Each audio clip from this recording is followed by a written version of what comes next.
Welcome to Softic computer institute. जैसा कि आप देख सकते हैं, DCA first semester MS Access subject में हमने database design in MS Access 2013 के बारे में हमने स्टडी कर लिया था।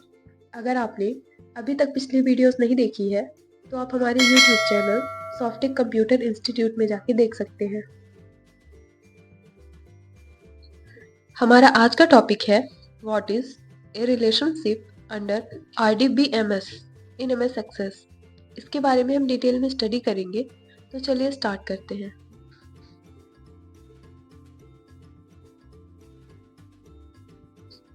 तो सबसे पहले हम देखेंगे what is relationship in database. Database के संदर्भ में रिलेशनशिप एक ऐसी स्थिति है जो दो रिलेशन डेटाबेस टेबल के बीच मौजूद होती है। जब एक टेबल में एक फॉरेन की होती है जो अन्य टेबल की प्राइमरी की का संदर्भ देती है।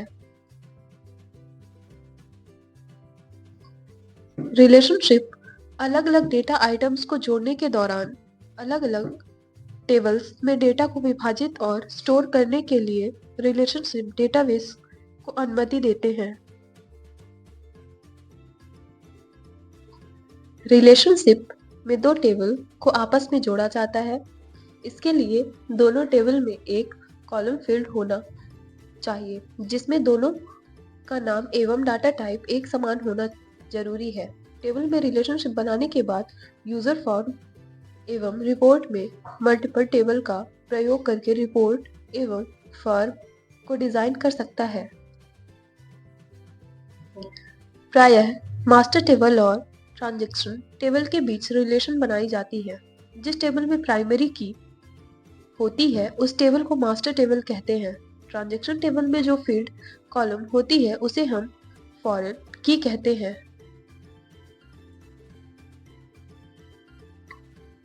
अब नेक्स्ट है types of relationship. MS Access 2013 में रिलेशनशिप 3 प्रकार की होती है, जिनमें से फर्स्ट है 1-to-1 रिलेशनशिप, सेकंड है 1-to-many रिलेशनशिप, थर्ड है many-to-many रिलेशनशिप।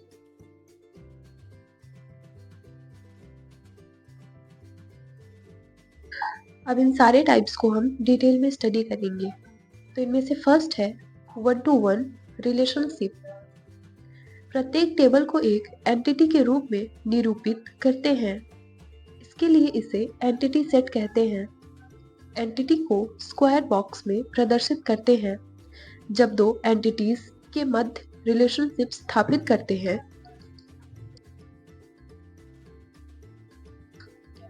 तब इसे एंटिटी रिलेशनशिप कहते हैं। 1-to-1 रिलेशनशिप केवल दो एंटिटीज के मध्य का एसोसिएशन है। जैसे एक महाविद्यालय में प्रत्येक विभाग में एक एचओडी होता है तथा एक एचओडी एक से अधिक विभाग का एचओडी नहीं हो सकता है। ऐसी रिलेशनशिप 1-to-1 रिलेशनशिप कहलाती है।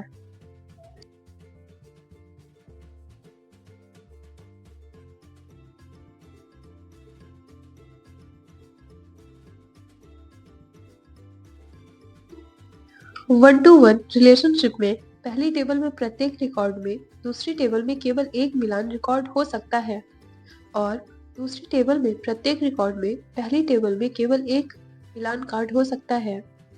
यह संबंध आम नहीं है क्योंकि अक्सर इस तरह से संबंधित जानकारी उसी टेबल में संग्रहित होती है।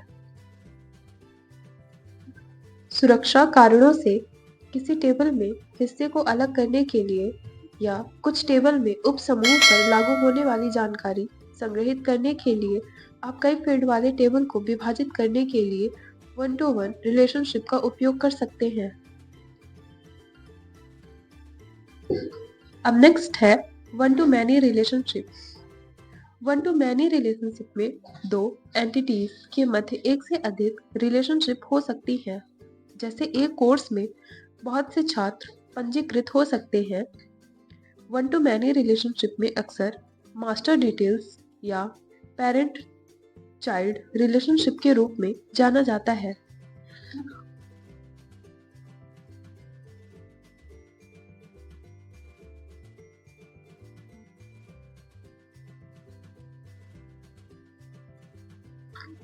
वन टू मैनी रिलेशनशिप्स का सबसे आम प्रकार है। एक से कई रिलेशनशिप में टेबल में कई मिलान रिकॉर्ड हो सकते हैं। जैसे टेबल ए में एक रिकॉर्ड टेबल बी में कई मिलान रिकॉर्ड हो सकते हैं।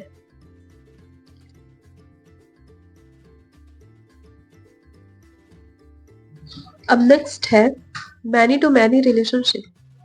मैनी टू मैनी रिलेशनशिप थोड़ा जटिल है। आपको रिलेशनशिप के दोनों पक्षों पर विचार करना चाहिए क्योंकि दोनों टेबल्स में कई रिकॉर्ड होंगे। इस रिलेशनशिप को कम करने के लिए आपको एक तीसरी टेबल की आवश्यकता होगी जिसे जंक्शन टेबल कहा जाता है। यह टेबल विभिन्न रिलेशनशिप को स्पष्ट करने के लिए जिम्मेदार हो सकती है। मैनी टू मैनी रिलेशनशिप में दो एंटिटीज के मध्य एक से अधिक रिलेशनशिप हो सकती है। जैसे एक आइटम को बहुत से लोग खरीद सकते हैं या विद्यार्थी एक विद्यालय में अनेक कोर्स ले सकते हैं।